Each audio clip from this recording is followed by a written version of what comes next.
Good evening, everybody out there. Welcome to another episode of Talking TSR. I'm your co-host, Chris Doyle, and to my virtual left, we have Rick. Rick, good evening.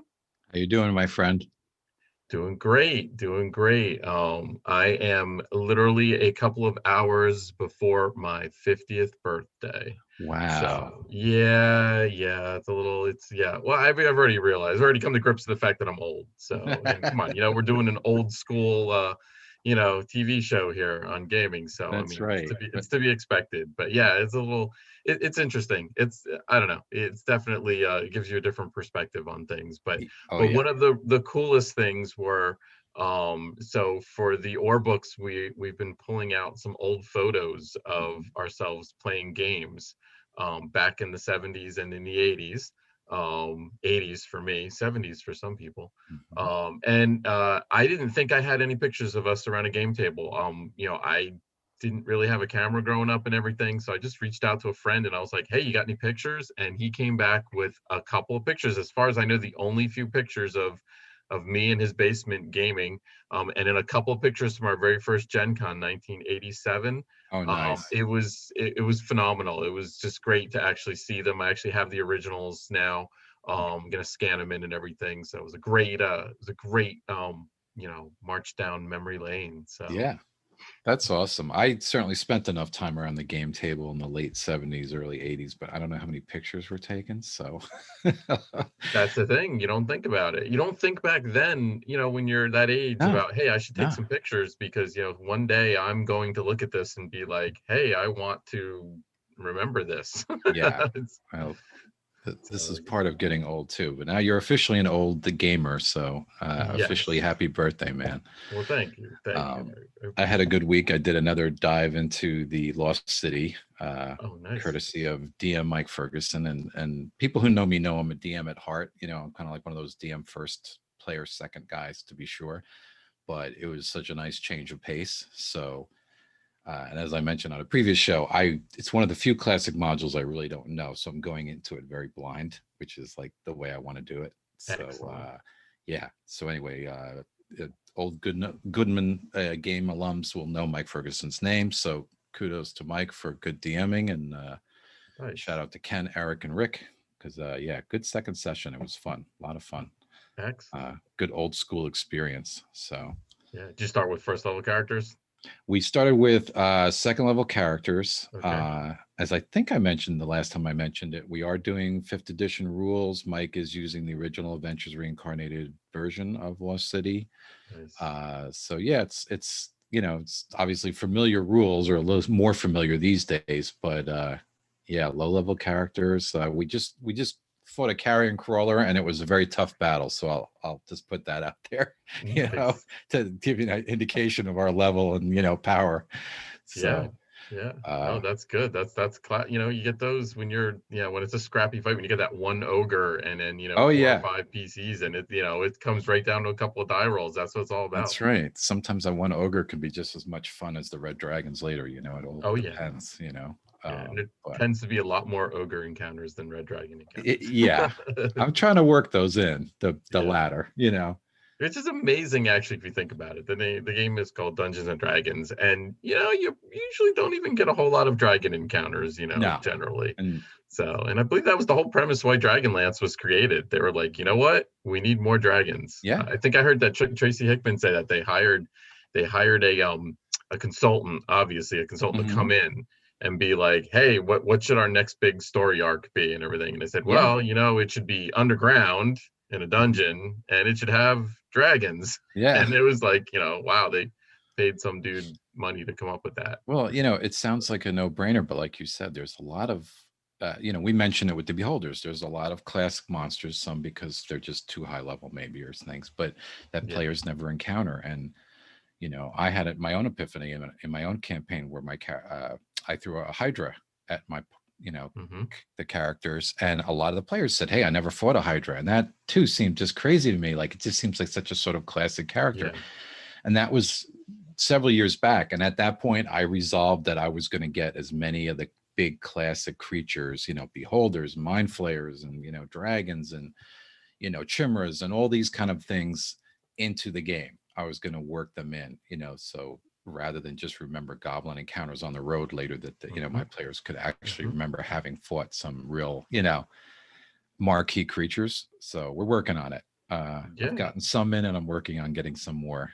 So well, and that's the thing. So a lot of times, true classic ones you don't use much because they're too trope, and you've done them too many times, and so you're always kind of looking for that next. And again, we've talked about this before. It's probably why monster books are so popular. It's like people are kind of tired of goblins and orcs and whatnot, and it's like they want a different, give them a crab man or something, or give them something that's different. It's the numbers might be the same, the stats might be the same, but the feel is different, the setup of the encounter is different. You can go a lot different always ways looking for new creatures. Like, I can never have enough creatures as a DM, because you want to keep your players on their toes, so and that's why we're going to talk about monsters again today. We've got our third dive into a monster book. Later on we're going to talk about the Monster Manual 2, which is an interesting book in its own right. So we're going to do a top 10 list on that. But before that, obviously we got the holidays coming up, and kind of at the last minute, kind got of my at the hideous last sweater minute, on. I'm in the mood. Rick came up with the idea of like, hey, we should do a top list for some games, for some game accessories for the game master who has everything, or maybe doesn't have everything. So we thought that would be a cool idea too. So you're not going to get one top list this week. You're actually going to get two top lists. And if this goes over pretty well, we might revisit this game accessory top list down the road, maybe in March or something for Worldwide DM's Day or something. So we'll see how it goes. So we're gonna kick off with a kind of a fun a list, and I'm gonna warn you. When I came up with my list of these game accessories, I went for things kind of off the wall, things that you don't necessarily need. Come on, gifts should be frivolous, in my opinion. It's not. Yes, they should be useful, but they should be something that you don't already have, or you don't have 17 of them. And I'm looking at you sets of dice. But they should be something that's useful, but also not necessarily a little off the beaten path a little bit. So well, go for it. Why don't you throw one at me? All right. So we'll go back and forth. So my number 5 gift idea for the game master who has everything, or even the player who has everything, would be, and I've talked about this before on the show, and I think we actually need to do an entire show on this, but the Dungeons and Dragons cartoon DVD set. So I even got it here. You can't see it because of the thing. There you go. So, but I think this is great. Let's face it, we just talked about how old I am. We're all aging, but most of us have kids, and to be honest with you, kids like cartoons. I still love cartoons. So it's a great thing to share with your family. And it's a really nice romp. I mean, it's back in 83 and 84 was when the cartoon is popular. It is just a lot of fun. And I've used it for inspiration on some of my writing and everything. And the best part about it, the very best part about that DVD set, it's still available. I saw it on eBay. Is there was a module in there. They statted out the kids. They statted out Venger. And there's like a 3rd edition module in there, and it's got maps and everything. It's awesome. So you can't beat it. Comes with an adventure. Cool. So, and the entire 27 episodes. A whole package. Yep. So that's my number 5. Nice. Well, my number 5, I'm going to start very practical, but my lists will swiftly go off the rails. But this is my practical one. This is more for the players out there, but I guess anybody could use it. My number 5 would be the Rocketbook Smart Notebook. And this is basically just a sort of etch-a-sketchy type of notebook where it's got like a sort of smart palette, and you can write notes in it, and you can then erase and reuse the same sheet in this notebook. And it's even got like an app where you can basically just get your phone and scan the thing, and it will upload it into the cloud for you. And it's basically for those players who are always like mine, who are always jotting down notes, and then later the poor players, because we only meet once a month, are scrambling to find those notes, or even me, as a DM, the players will ask me, what's the name of that third guardsman on the wall, and in the city, and I'll make something up, and then I won't remember the next time. So that's for the note jotters. That's my practical one. I think I There's have your two practical. semi-practical ones, and the rest are kind of off the wall. So that's my practical one. Number Well, that's 5, cool. That's kind of Rocketbook neat. Smart Notebook. Yeah, I like it. I like it. That's kind of neat. Well, they got smart everything these days. I We are know, getting old. right? Something, so. Cool. All right. So we'll go to my number 4. So this one is truly frivolous. So this one is crazy frivolous. This is the Gamescience Die Total. And I actually had it here. I'm not sure it's going to show up either, but yeah, there's a great picture of it too. I've got mine right here. So this is a single die, and you can roll it, and it rolls like every die known to man on there on the single face. There's like this whole little booklet on how you read it. It's complicated, but it's just fascinating. Created by the great Lou Zocchi. And it was great. I mean, I was just walking through the halls of Gen Con one year, and he was there, and I just walked up to him, and he just jumps into this sales pitch. If you have never heard this man's sales pitch before, this Oh guy yeah. could sell you a bag of sand if you're lost in the desert. I mean, it is just amazing. And he went was on the this like dice 10 master minute. too. Yeah, he went on this like 10-minute, spiel on the die, and I was like, I had to buy it. I had to drop like whatever it was, $15 on one die. It was cool. I'm actually glad I've got it. I don't think I've ever Yeah. used it, but I've got it. So that would be something that, it's great stocking stuffer, and I guarantee you, your DM probably doesn't have one. So Very that was my number cool. 4. Nice. Well, continuing with the die theme, going to my number 4, but it won't just be plain dice. I actually chose a dice ring. This is something sold by Crit Success. If you're familiar with these things, it's like a ring set within a ring, so you can spin the inner ring, and there's a marker, so you can literally spin the ring on your finger to get a random roll from 1 to 20. And now they do offer other versions, so you can get like a D8 ring or a D12 ring, or even like an alignment ring that has chaotic and lawful and things like that on it. So if you want something a little more frivolous to give that, DM or player in your life, you give them a D20 ring. That way they always have a D20 on them wherever they go. Do you think anybody's gotten engaged with that? I mean, do you think that I don't know about? I mean, come on. Yeah, and then I'd be happy to get one. Then you can use it to roll your saving throw. You're right. Yeah, you make your saving throw, you get out of the engagement. Exactly. So that's. I guarantee you. I bet someone does a Google search. I bet you it pops up that somebody got engaged. That's with that funny. Sucker, and if not, that's a marketing loss right there. They need to get on that. So. Yeah, all those D&D related, engagements. So that's my number 4.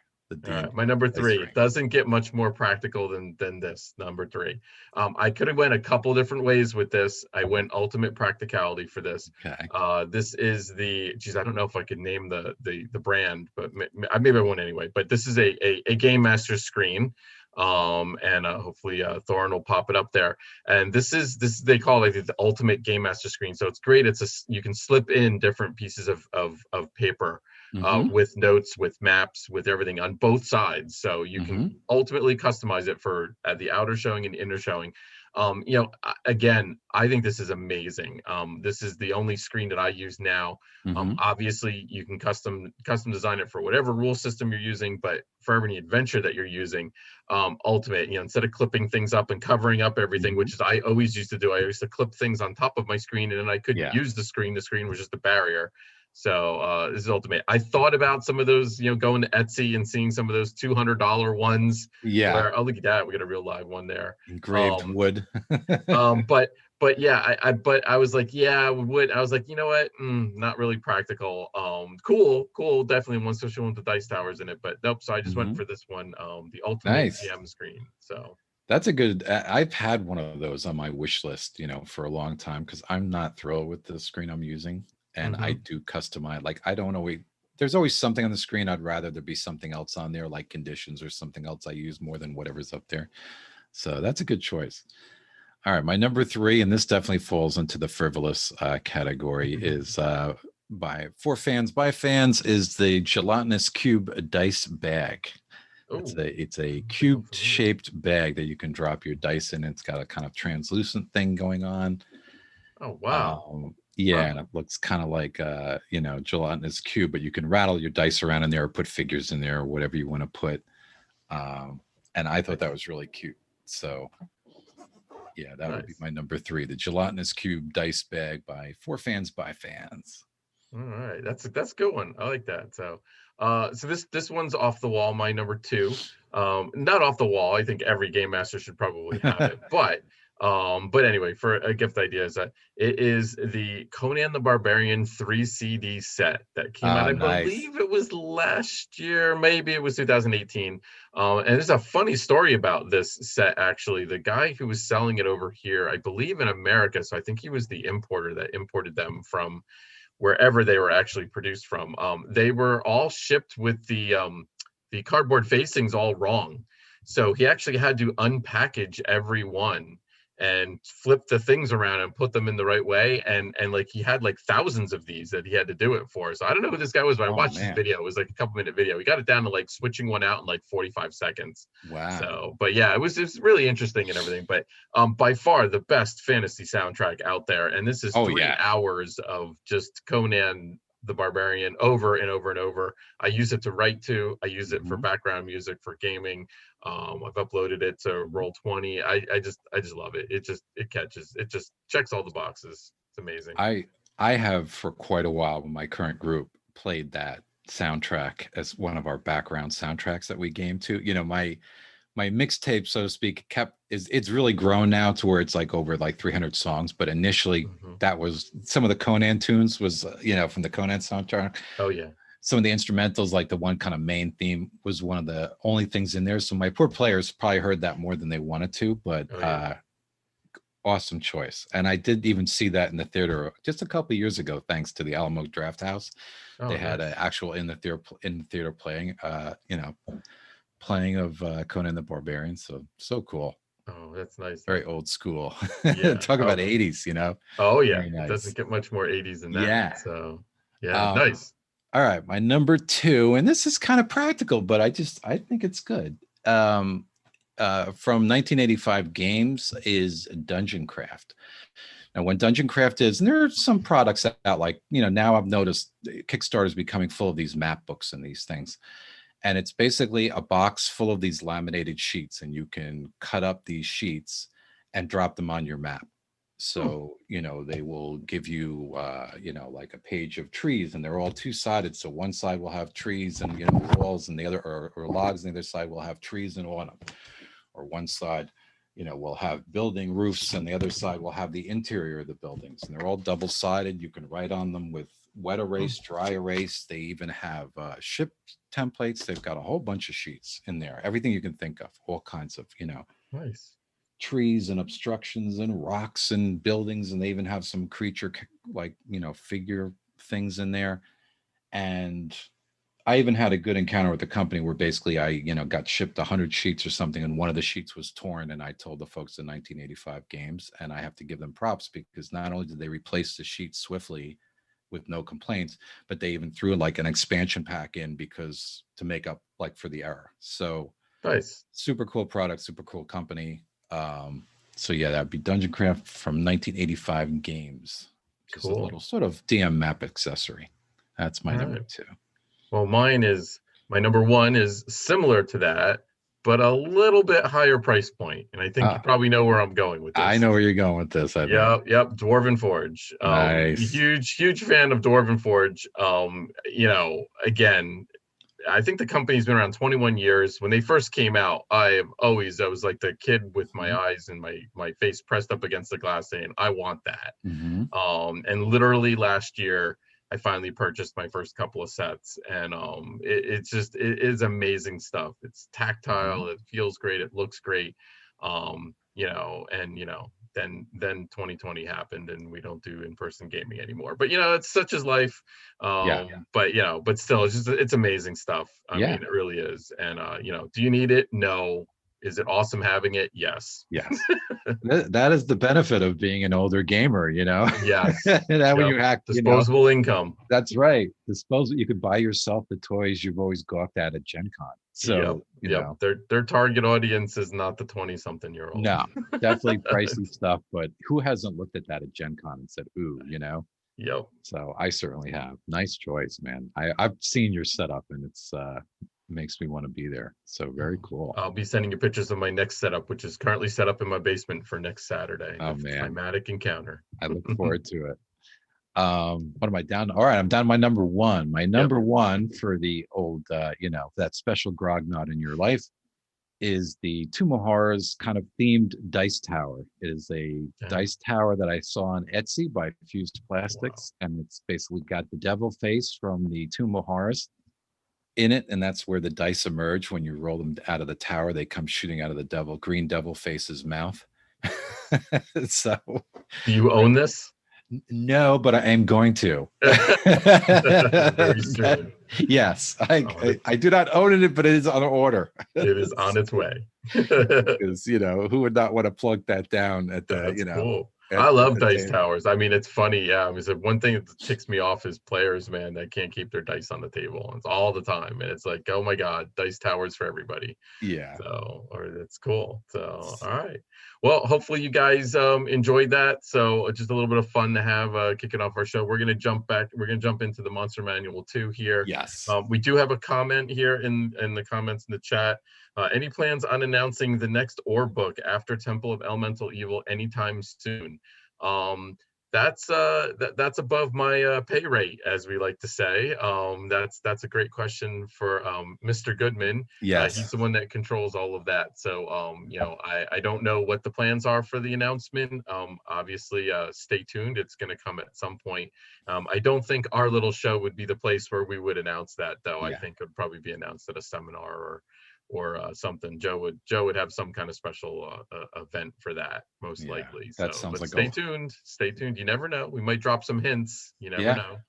So, all right. So let's get to it. Yeah, let's The dive into it. Monster Manual Volume 2. Let's kick us off here, Rick. What's your initial impressions of the book?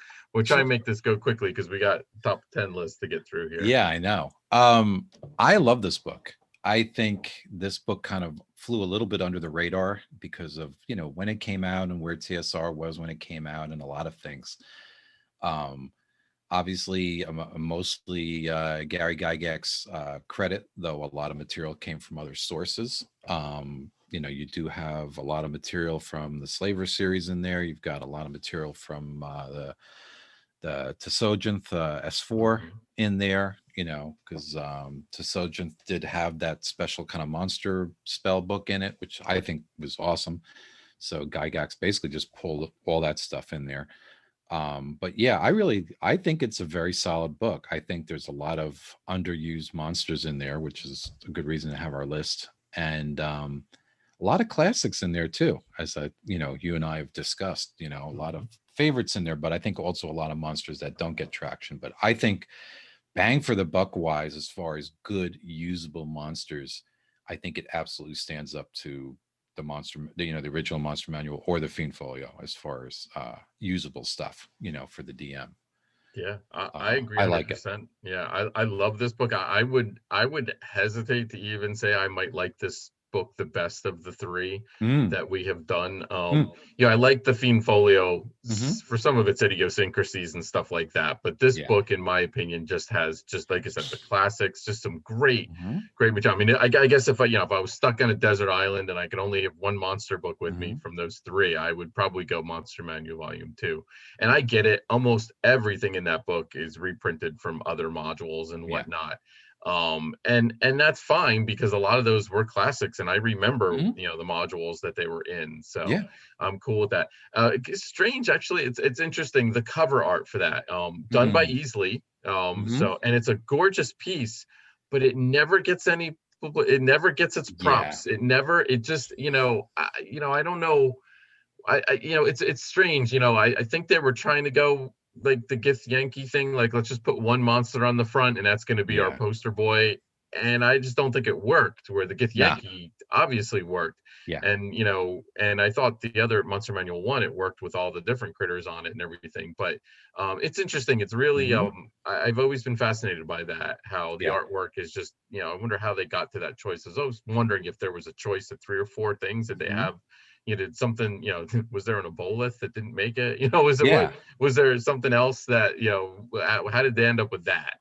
So. And like you said, it's not a bad piece, and I love No. Easley's work, Yeah. but I really do. I think he's one of the best. He is. But for what it's serving, that for that cover purpose, it's just not. There's so many better options they could have put there. It just seems so underwhelming. Yeah. And even the cover palette of it is just so dark and flat. It just doesn't, it Yeah. sort of blends. It doesn't pop. Yeah. No, there's Yeah. no pop. It Yeah, just no. blends right in. So Yeah, I agree. exactly. I didn't find that super exciting, though. I really like the art throughout the rest of the book. I think, I hate to use the word like realism, because there's some more whimsical pieces, in there. And I love the table of contents page where you have kind of all the monsters surrounding, and it's purposely kind of done in a whimsical style. I think the table of contents page is like really funny, but overall, I love the art throughout the book. I think most of the monsters are given sort of serious treatment. There isn't that unevenness with the illustrations that you see like in the Fiend Folio, for instance, where some of the monsters look a little goofy, or just frankly, the art isn't up to snuff. I think overall the art in the Monster Manual too is pretty much solid across the board. You have, a couple of good artists there really trying to make these creatures look real and good. So well, I think a lot of it is you were transitioning into that golden age of the artist at that point. They weren't just, they weren't high schoolers just, doing stuff. They were professionals at this point. And you got 83, 84, 85, you were getting the Clyde Caldwells, you were getting the Easleys, you're getting the Mount Rushmore of the artists, basically. So that's a really good point, because you're right. When you have the Easleys and the Parkinsons and the Elmores and these folks on here who really can paint, really can do art that stands up to any other quote unquote normal art out there, it definitely raised the bar. That's a really good point. Yep, I totally agree with that. So all right, well, I think we should jump into our lists so that we don't go okay, let's do it here. So great. So let's start off with you in number 10, Rick. All right. My first choice, though it's going to kind of encompass more than one creature a little bit, is the Basididrand, as well as kind of that little fungi family that it's in. That also includes the Ascomoid and the Ficomid, I think it is. I thought this group of creatures was really cool because and I haven't seen them used anywhere. I've used them, but I really haven't seen them used anywhere. I've seen them used somewhere. Have you? Yeah, I think since their introduction, I don't know, when I've seen them, because they're different. They're described as, having an unknowable intelligence rating. They're neutral, yet they have, tinges of evil in their alignment. And they all have like a very unique attack. The Asmocoid is kind of rolling over you and shooting spores, and the Basididrand has got a really cool sort of hallucinogenic effect where, it's causing confusion and hallucinations among the characters. And I just think there's a lot of fun to be had through those different attacks in that group of creatures. So I guess you could say that's a 3-for-1, but that's my number 10 is the Basididrand. Well, and that's what I always try to gravitate towards. I always gravitate for those complicated monsters, and I think you're going to see a lot of those on my list. Some of the ones that maybe back in the day when you're a neophyte game master, you actually shy away from a little bit because, wow, there's like a page of rules on this guy that doesn't follow. It's not just swing attack. So. Right. Cool. All right. My number 10 is a classic, the Aspis from Slave Pits of the Undercity. It doesn't get much better than the cover of Slave Pits of the Undercity. I used to love that cover. That's of course the drone. I think that's the one that most people can relate to, the six legs, so 2 for walking, 2 for shields, 2 for swords, and drop the shields, and you can have two-handed weapons, which was kind of always a cool thought. But yeah, just crazy awesome, basically an insect humanoid. But I always love them, and again, that cover artwork from that module is Slave Pits the Undercity up there in my list of favorite modules. And so I've always loved those guys, and they came with a larval version and a cow version, which was like the queen. big slug leg clean and everything. But yeah, but mostly the drones. Always been fascinated with them, and I don't think they've, outside of Slave Pits of the Undercity, I don't think they've ever really been used after that. Yeah, So I don't recall them ever being used, and it's funny because like the three green, I can't even say it. The three, yep, they always got a took lot over. of, yeah, they always got a lot of love, and yet the Aspis didn't, and I never quite understood that. So Yeah, well, Dark Sun had a lot to do with that. I guess that's true. They're kind of, yeah, I guess they're emblematic, you know, they're sort of a symbol of the Dark Sun in a way, but it's interesting. But yeah, that's good my choice. number 10. Good choice. My number 9 is the Dracolisk. Now, I'm usually not a fan of these sort of, you know, stepped up creatures or whatever you want to call them, creatures with a wrinkle kind of thing. But in this case, it's such a delightfully deadly combination, and I think it could really, any DM worth their salt, I think, could have a really fun fight with this creature, because you've got a creature that can fly and it's spitting acid and it's, you know, got some draconic kind of mannerisms, and yet, you know, it can also petrify people. There's a lot going on there. It definitely can make for a hard, complicated combat. And again, it's a creature that where outside of Tsojinth, I don't think I've ever seen it used anywhere else. But yeah, I don't think I've so used either. it. I think it can make a really deadly encounter. And, you know, again, yes, it's a, you know, a greater kind of creature. But, you know, sometimes those aren't bad either. I've learned as a DM for a long time that sometimes having a few offshoot creatures, instead of just having, like, say, a purple worm, having like a, you know, juvenile purple worm and a purple worm and a greater purple worm, it just gives you more utility at the table, more places where you can, you know, if you need a stepped up creature, you can go with slight wrinkle of, you know, existing foe. So that's my number 9, the Dracolisk. All right, excellent. My number 9 is off the wall. The Bark Burr, which is, it's one of those ones when you don't have artwork in the monster book. Yeah. You got to go digging around. It originally appeared in UK1, Mm-hmm. Beyond the Crystal Cave, which I love that module. It's a wood limpet, and if you don't know what a limpet is, go to Google. I'm not going to tell you. But it's kind of like a wooden piercer, whereas it has one shot to attack. Basically, it leaps off of a tree and onto you and tries to insert this stylet into you, and then pump you full of this lignifying poison. Which, again, lignifying poison, it just makes you go run to the dictionary and figure out what does the word lignifying mean. And basically, if you succumb to this poison, and again, this monster write-up, it was like a page long. It was like a full page without artwork. It's probably why there was no artwork. There was too many rules.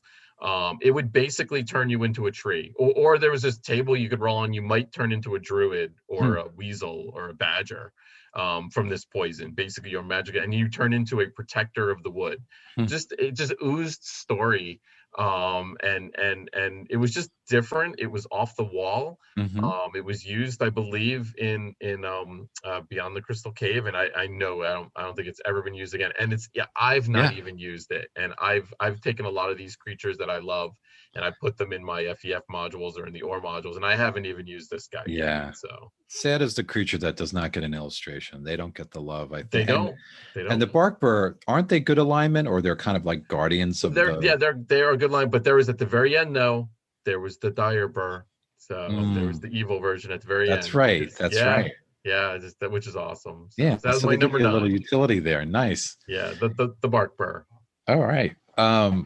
My number 8, I'm going to say, pronounce it the way I pronounce it, which is the Boggle, which is kind of a funky little rubbery humanoid.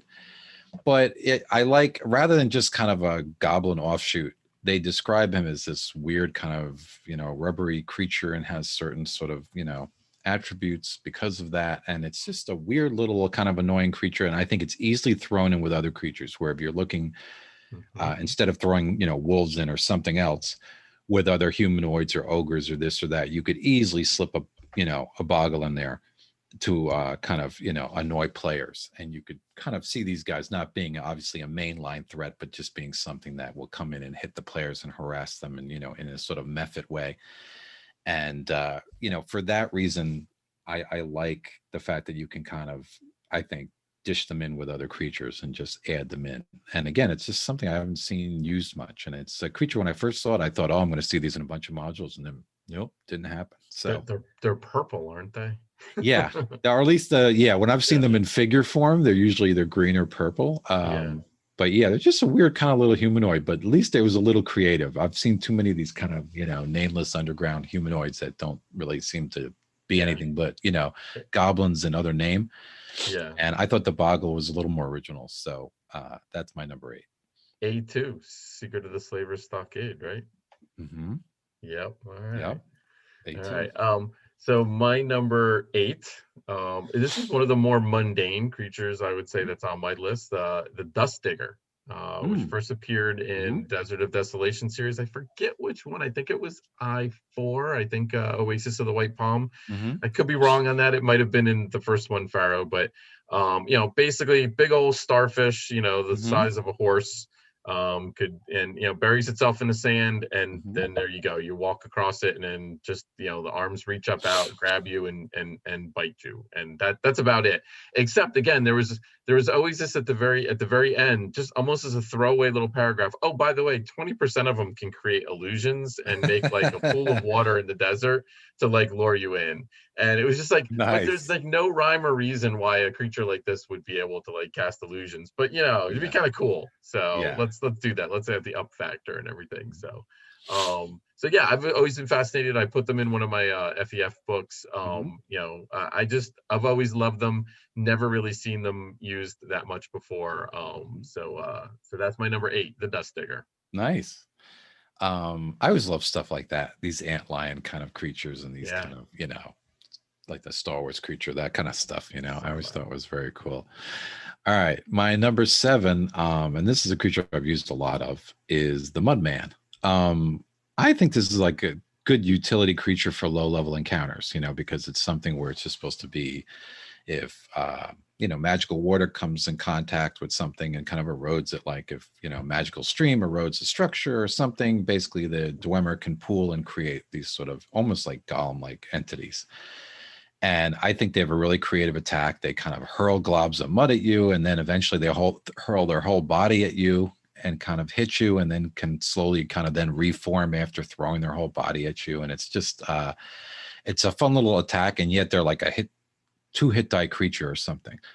So they're very low level. And I tend to do a lot of tombs and things where they're environments where, living creatures can't necessarily be, inside a pyramid or inside a tomb or a place like that very easily.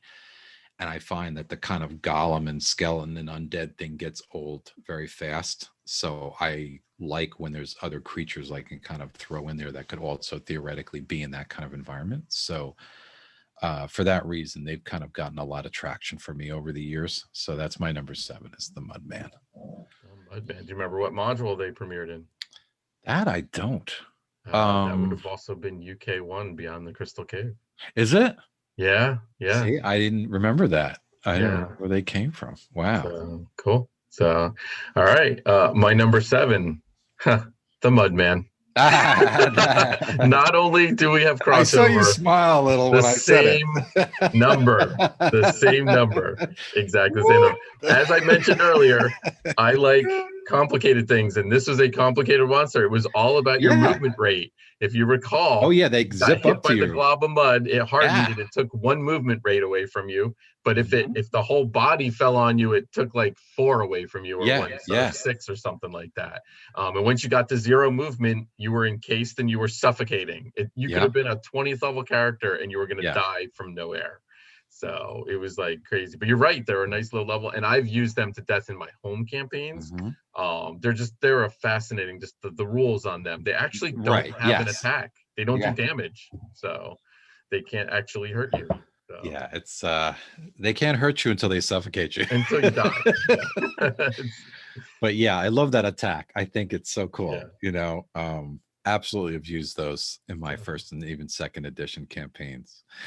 All right. I approve, obviously. Number 6. Again, here we kind of have a bunch of creatures. I had to do this at least once. Would be the Demo Dance. I like the fact that they kind of, explored another plane. They got away from the devils and demons, and this book was good for that. The Monster Manual, they kind of, they also kind of introduced the daemons really, and did that. And this could apply. What I'm saying now for the Demo Dance could, I think, be extended to the daemons, I guess, too. But I thought it was a cool trio of creatures. They are fairly unique. they kind of represent them as not just devil offshoots, but something a little different. And I like the fact that it fills in Tartarus. I like when the other lower planes are explored. And you know, a Goodman, one of my last Goodman adventures for 5th edition fantasy, I made a point of avoiding, you know, the abyss and avoiding the hells and going into one of these other planes, because I feel like they don't get, you know, they don't get the love they deserve. Everything's always the demons, you know. So I really like the fact that they introduced the Demodans in this book. So I think they're kind of cool group of creatures for, you know, higher level combats. Nice. All right. Excellent. My number 6. So this one's a little off the wall. The Phoenix. Nobody ever uses the Phoenix. And it's a shame, because there's a lot there. First of all, 20 hit dice. For some reason, when a monster has 20 hit dice in 1st edition, it just strikes something in my head. I don't know what it is, but 20 hit dice just seemed like just a number, like an unattainable number. And so I love that part of it, but just oozing with all sorts of story potential, abilities, 20th level spellcaster. Some of its effects occur at 40th level, which is like, what is that? Like, how is that possible that you can have a spell effect that's like 40th level? And all sorts of crazy special effects, and it can cure you when it touches you, it can cure disease, it can, obviously it's regeneration when it dies. Just fascinating creature. The only time it was used was in, ironically, one of my favorite modules, the Egg of the Phoenix. Haha, it's in the title.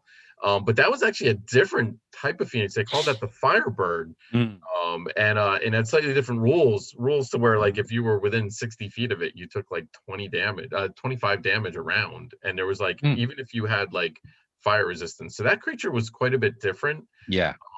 But still, I was fascinated. I've always wanted to use a Phoenix in a module, and I still haven't. I have notes, I have story arcs, and I have things I'm like, this is it. I'm gonna put a Phoenix in this one, you know. And you know, I didn't, you know, I probably missed my chance not doing the fire node in Temple of Elemental Evil. That was probably my opportunity there, but I missed it there too. But I've always wanted to use the Phoenix in some creative way, not just as a monster, but just some creative way. And I didn't. So that's my number 6, the Phoenix. Nice. Yeah, that's a creature that definitely asked to be part of the story, you know. I think. Yeah. All right, my number 5, and this is definitely, I'll preempt this by saying, you know, this is a creature that's been used. I don't think, but I think, again, underused, in that I don't think, I wouldn't call it never used, but I still think it's underused, but it's definitely been out there, is the Myconids. I think the whole Myconid race idea is really cool. When they first presented them, which I think was in the finale of the Slave Lords series, I think it was in the Dungeons of the Slave Lords, they described them as, you know, they'd kind of, I guess animated would be the word for it, you know, a skeleton and a kobold corpse who had, you know, toadstools growing out of his eye sockets and all these kind of eerie thing. And yet, you know, they're not evil. They're just different. And they talk about how they sort of commune in circles. And again, it's one of those monsters where they kind of put the love in and really described a lot of their lifestyle and, you know, the way they're different. You know, they didn't just say, oh, they're fungus men and leave it at that. They put the detail in there, like we like, you know, with creatures like that, where they kind of detail it enough that they seem real. So I have seen these guys show up in some official products from Wizards and some things, but I still feel like I haven't seen them quite get the love they deserve. I think they could still see some prominent use in Underdark modules and things of that nature. So that is my number 5, is the Mike. Okay. I will respectfully disagree with you. I think they've been overused. Yeah, see, I figured, I myself, like I said, they have been used. They're definitely, you know, that's why I said I've got 2 on my list that have been used, and that's one of them that they, you know. Yeah, I've used them too much because I love them. They're awesome. Yeah, I just think they're cool. So that's one of my crossover creatures too, between my, I will say, on my favorite list as well as my yeah. So my number 5, again, one of the more boring ones on my list. And I don't even know why I put them on my list, but they're just cool and I like them. And I always thought there was a lot more potential there, but just never probably came out. The Kushi, the Elven Dog. And again, you're probably not going to slaughter these because they were good aligned and everything. But I thought it was kind of cool that you had, like, you know, Fae fey dogs, and then I could only assume there were fey cats and fey hawks and fey, badgers and whatnot. But I don't know. I was fascinated with these. I think these were a World of Greyhawk thing. I believe the Valley of the Mage. I think forget which module they actually, they might have been S4. I think maybe, I'm not sure. Yeah, maybe. But anyway, I've never really thought that they were used much. It's one of those things, when I first came across them, I thought you were going to see them all the time, and you didn't. And again, it's a good aligned creature. That probably has something to do with it. So, and there wasn't that little paragraph at the very end saying, "Oh, and then there's evil Kushi also that you can slaughter." So that probably had something to do with it. So my number 5, the Kushi.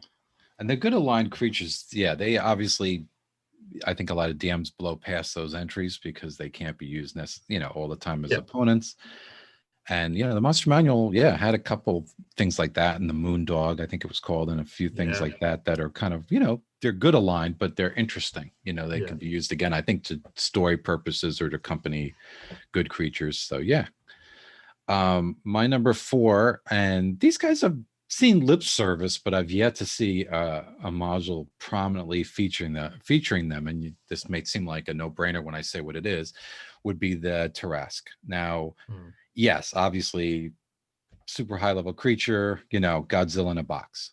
Obviously, maybe more of a story element. But I've still yet to see the quintessential adventure that really gives the Tarask their due. I've seen them, again, get lip service in a few things.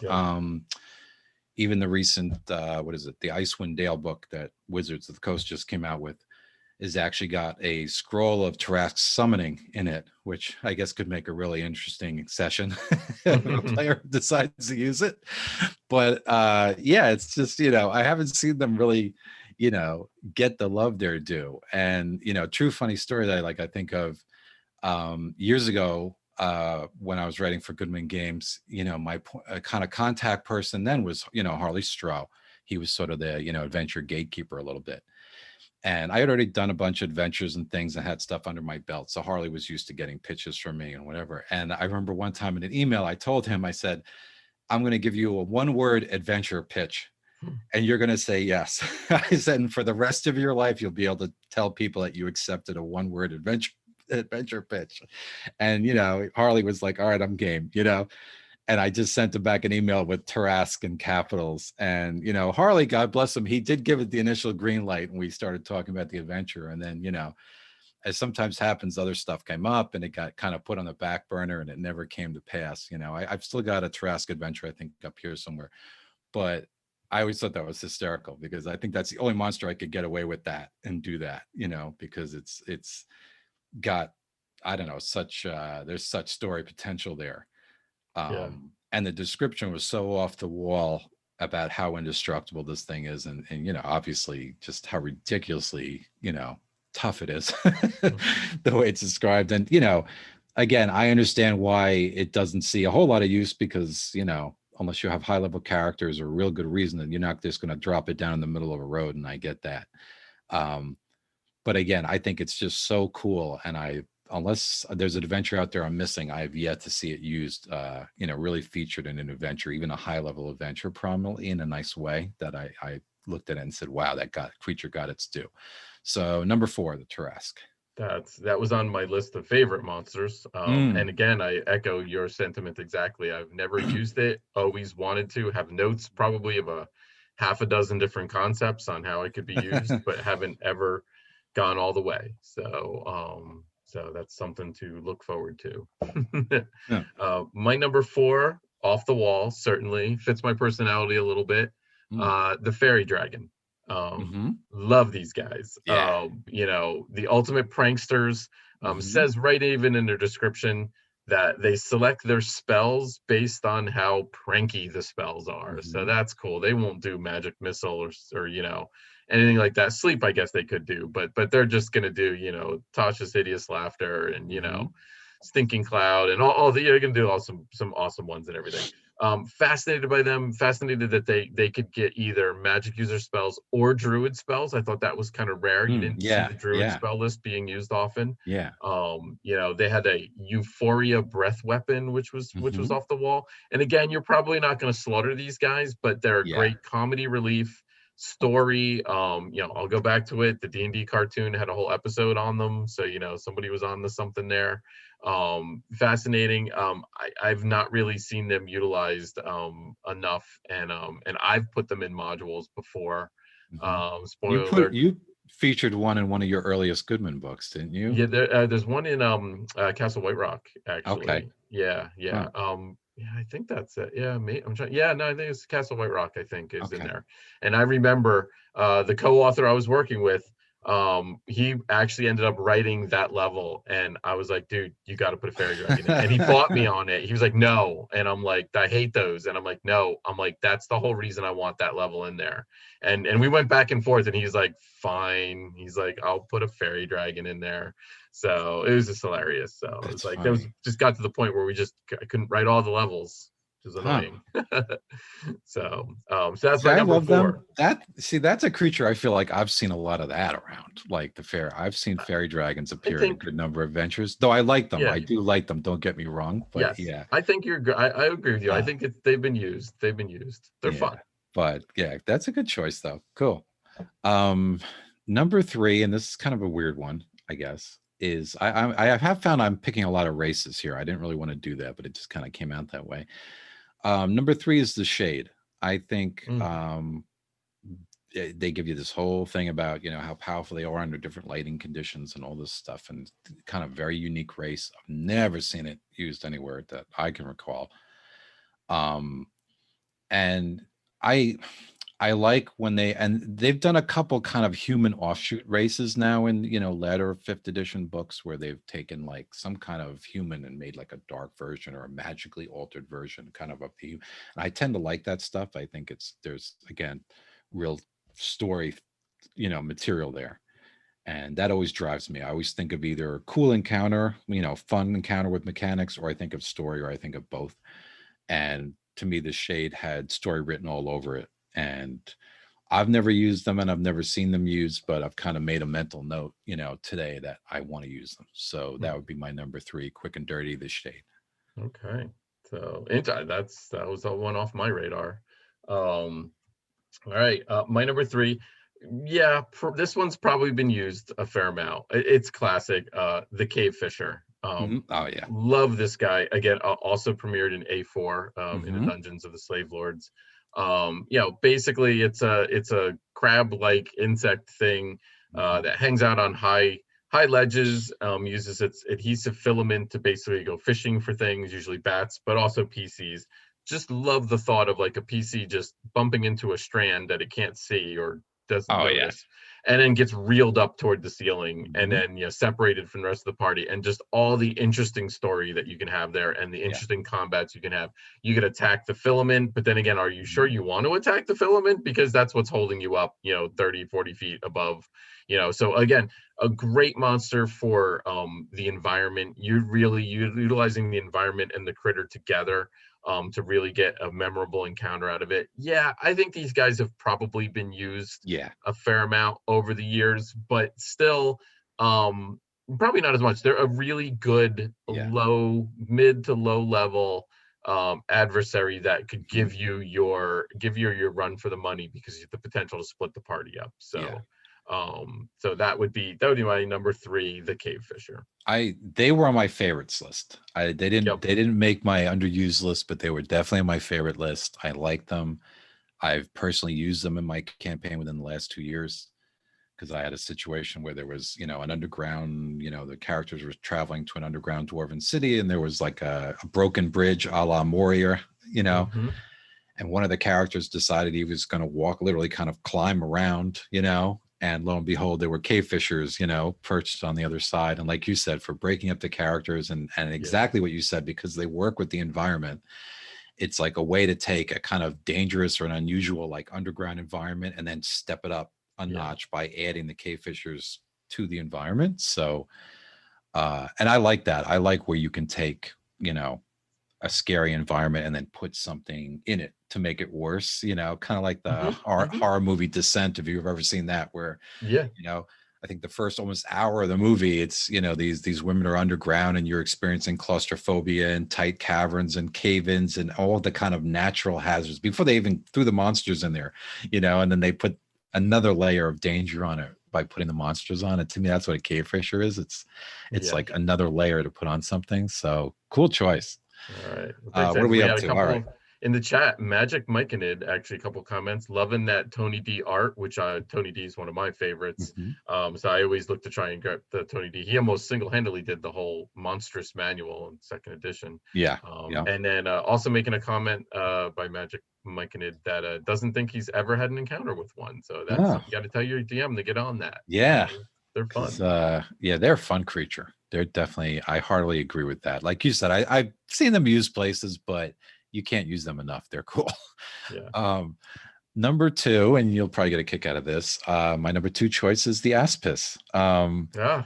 I for all the reasons you said, I think they're a really cool creature. I love the fact that they give you the life cycle, and they kind of break down all the different stages, because you can imagine how they live. You can imagine egg chambers and them doing their, business and kind of, feeding their hive or whatever they do. And they made a really cool adversary in that first slavers. It's funny doing this list. I didn't realize, I think until today, I didn't really think about just how many cool creatures were introduced in the slavers series. Yeah. Really a lot of, I don't Well, think of that as the series that introduced a lot of cool creatures, but now that there are a lot. That was one of their design philosophies when they were coming up with the tournament. They had to come up with a new creature. True. Yeah, but Yeah, those I always creatures. forget that you're right, because Yeah. because they all had the tournament notes. You're right. Yep, and that was the And thing, and then that'll make you come up with. But the fact that, in my opinion, they ended up being, classics, most of yeah, them. oh yeah. The And Snow I Rover. definitely, we have to dedicate a future show, I think, to the Slaver series, Oh because yeah. I could talk all night about, because I almost to a module, I love all of them. I think Yeah. some hit harder to the rafters than others, but I think, what a great series of modules that was. But yeah, I didn't really, sit down and think about just how many cool creatures we got from that series. So Yeah. great contribution, man. But anyway, yeah, it's my number two, is the Aspis, introduced in Slave Pits of the Undercity. Yep. All right, my number two. This one not used that much. Another good aligned monster. The Swan May. And this one, I love the concept of the Swan May. Based off of, I believe it's Russian folklore. A female human that can turn into a swan. It's kind of odd, and then basically as a feather token that controls her changing. All of them are rangers. They're all uphold good. They're kind of like, a secret society. I used to love that about them. Just the ooze story. I put one in Castle White Rock, and I created a whole sorority of like-minded individuals. Reminded me of the Harpers from Forgotten Realms, basically. Worked with druids and bards and rangers. And I've always been fascinated with them. I know they've been used a little bit here and there, and again, they're not going to be something you're going to come up against, but definitely, just a nice a good foil, or a good a good little sidebar to an adventure or an encounter, to kind of add those and make another a complicated part of it. So love them to death, and that's my number two. Cool. And again, I just echo that. I think a lot of the good aligned creatures don't always get the love, Yeah. But there's definitely use there. All right, my number one, and these guys too, they also fall in that category, I think, with the the Myconids and the cave fishers and things, and that they've seen some play. And I'm going to pronounce it the way I pronounce it, is the Tasloi, or the Tasloi, the little jungle guys. I think they're a really cool creature. I like the way they're described. The way they were described in the Hidden City, the way they, the wasp riding, all that stuff. Yeah. It's just, and again, I realize that people could just write these guys off as jungle goblins, but I kind of look at them as a very different thing. And based on some of the early artwork, I have a very baked in, notion of what they look like, as far as even their pupils, the way they were illustrated, that it kind of, to me, made a very indelible impression as to them being a unique item. And I haven't seen them pop up in that many places, and yet I've used them. I love them. So yeah, just again, like a humanoid race. It's a little different, but something that you can, use in a different environment when you're away from the temperate zones and you are in the jungle and you don't want to just, throw your average humanoids in the jungle. You can kind of turn to them. And then once you start incorporating the wasps and some other factors in there and their methods of attack and how they live up in trees and these different things, then they get different. And I think you can make some interesting encounter beats from those. So that is my number one, the Tesloi. I would agree. Those guys are cool, and that they're from great classic module, Yeah. without a doubt. So yeah, and you're right, versatile, definitely versatile. You can use them in a lot of different ways. But again, and utilizing environment and 3D with them, that's a big part of them with those encounters. So excellent. All right, so my number one, here it comes. my number one is the Kraken. Keep in mind, early 80s, what were we all inspired by in the early 80s? Oh yeah, the Kraken from Clash of the Titan. That probably is where it started. And to be honest with you, when we first weeks ago, when we were, and again, some more awesome Tony D artwork there, when we were talking about this list, when we first started doing our dive in the original Monster Manual, I started my list before I cracked open the book, and I wrote Kraken down as my number one, thinking it was in the first Monster Manual, and it wasn't. And I was like, oh my God. And I'm like, A, that would have been really embarrassing. But B, I was like, wait, what? It's not even in the original Monster Manual. It's actually in the Monster Manual too. Again, 20 hit dice, all sorts of spell abilities, all sorts of attacks. The fact that they could breathe air and water kind of really changed everything. I was like, wow, they could breathe air. Like they're not limited to just aquatic environments. So and they just oozed history and backstory and obviously boss fight. I have always wanted to use them as a big bad at the end of a campaign arc. Have not yet. I promise you, I hope it's coming soon. So they just missed my list. If I had, like a number 11, that's kind of like my honorable mention was the Kraken, because they're not on my favorites list because I had too many others on my favorites list. The Aboleth, I think, just pushed them out of the way when it came to speed kind of creatures. But yeah, like you said, especially as kind of like the big bad at the end, you have a lot of these, modules that when they do involve that environment, rather than just have it be some Sahuagin boss or something, to have the big baddie at the end be a Kraken would be so cool, because I rarely see them used. And it's funny, them and their, they're like the more, I guess it's the Morkoth, whatever, I can't say it, the Morkoth or whatever it is from the Monster Manual, which I never see used either. Neither one of those poor guys got any play, so maybe people just don't adventure enough in the ocean environments. But absolutely great pick. That's I hardly, like I said, it just missed my list. Hardly agree. What just missed my list, well, what I did not put on my list because I felt it was overused, and it was overused probably more on the tournament circuit back in the RPJ days when it first came out. I don't know how often it was used in regular modules or whatnot, but the Shadow Dragon. The Shadow Dragon was, oh my God, I felt like there was a couple of summers when I was going to Gen Con, I felt like we're always facing Shadow Dragons, it seemed like, to the point where I was like, oh geez, another Shadow Dragon. But I love them. I was between Shadow Dragon and Fairy Dragon, and I was like, let me go Fairy Dragon. I think that's a little bit more obscure, but that was the one to miss. So what would have been one that missed your list that you didn't bring up?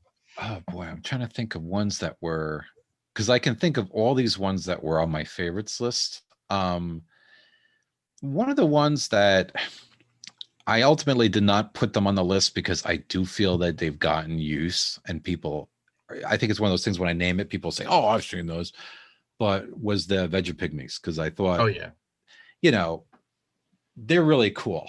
And they've seen, like, again, I think some lip service, but I haven't seen them used, nothing like you see a lot of other humanoids, like when you compare them to gnolls or ogres or all these other things, they don't get anywhere near that kind of play. So and there were a few other plant type of creatures that were kind of like similar to the Barkbird, but more evil aligned, that were in the Monster Manual too. And not just the ones from S3, the weird plant things, but there were some more unique, ones that seem to be either original or from other sources outside of Expedition of the Barrier Peaks that showed up in Monster Manual 2, but that were more like either planter or ooze type creatures that I thought were cool, that kind of just missed my list. I think, again, the fungi trio made it, but I think I cut it off the plants at that point.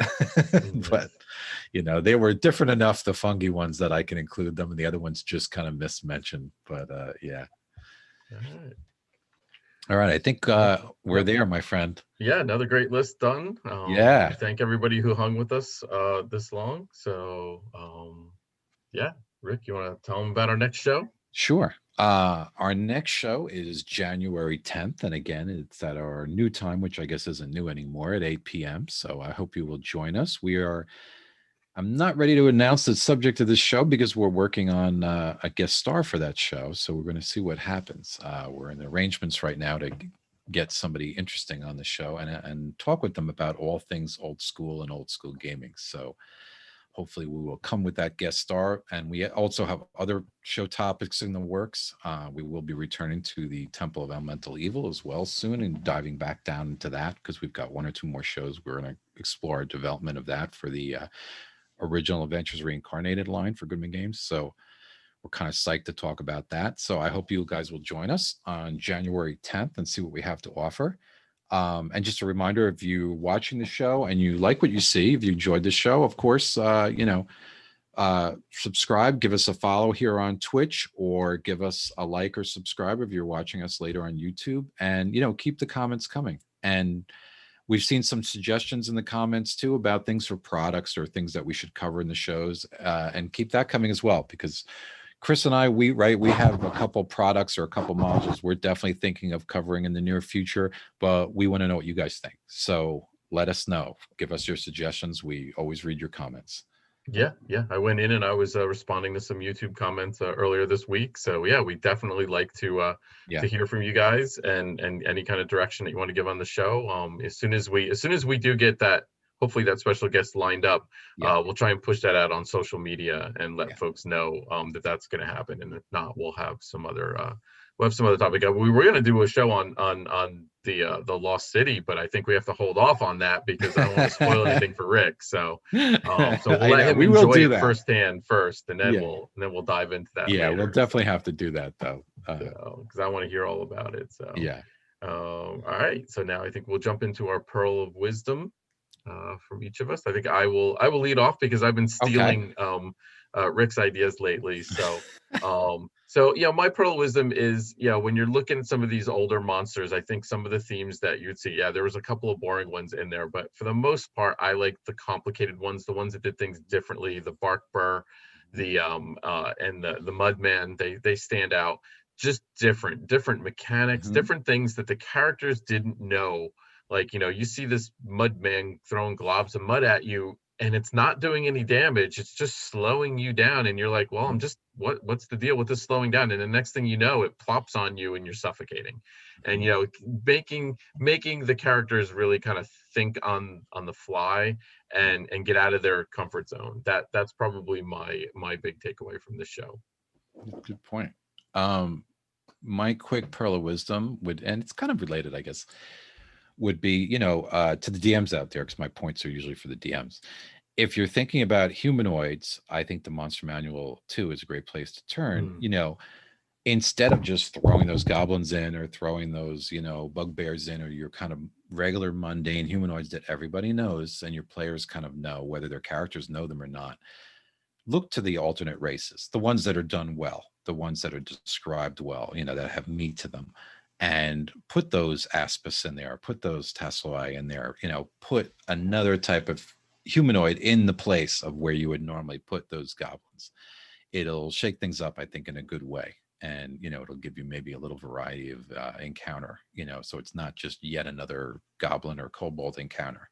Now, instead, your players can, face these multi-armed insectoid creatures and have to figure out how they're going to deal with that. So that would be my Pearl of Wisdom, is to, change it up. There's a lot of great humanoid races suggested in some of these monster books that don't see play. So, make use of them. They're there. And a lot of them are detailed and really cool. So, they should get some love too. Great. Excellent. That's a good one. So we'll call that a wrap. Yeah. I'd like to thank Thorin at the controls once again. We worked him hard today with all the pictures Yes. and everything. But again, expertly produced once again. We will see everybody January 10th. Everybody have a Yeah. happy, safe, healthy holiday season. Yes. And the next time we talk some TSR with you guys, we'll be in a new year, and Yeah. hopefully it's going to be a better year than 2020. Here's So. to a better 2021. Exactly. So everybody be good, Yeah. and everybody have a great night. Have a safe holidays, everyone. Bye.